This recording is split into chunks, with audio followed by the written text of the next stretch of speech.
variety yung tatanghalin dyan? Tatanghalin nyo? Anong variety? 534. 534 po yung tatanghalin palay. Ayan na po yung mga palay dito. Medyo magaganda po. Sana po hindi abutan ng bagyo. Kasi may bagyo daw po ngayon na paparating. Sayang naman po ito pag po ito inabutan ng bagyo. Dahil magaganda po yung palay. Dadapa.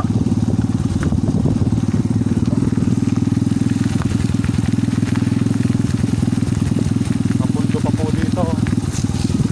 Yung mga palay. Napakaganda po yung mga palay ngayon dito. Una po itong unang ani po ito. Karamitan po ng mga ani dito 534 inbreed po. Ito po yung klase ng palay na malambot, na mabango din po siya.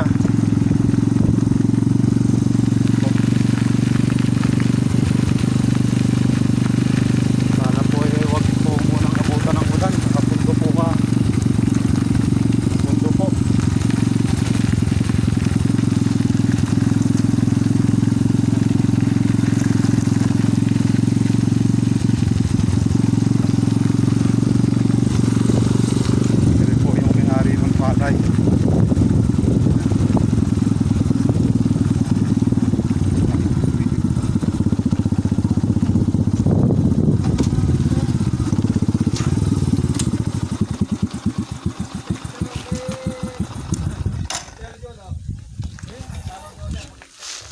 Ayan po yung palay na tatakalin ng kapatid ko.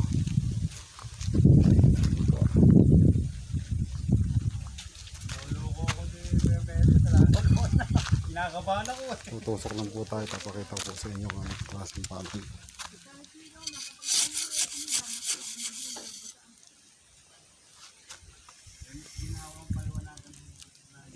Yan po yung klase ng 534.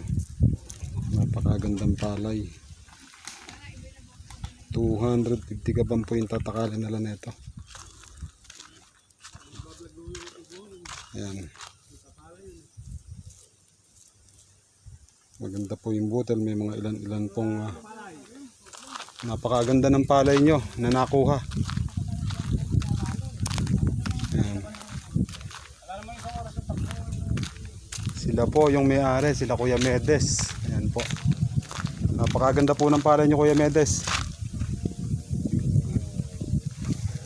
Yung mga nahanginan na, Ayun, nahanginan na raw po. Pinapakita ni ate. Sandali lang, mapula na. Napakaganda.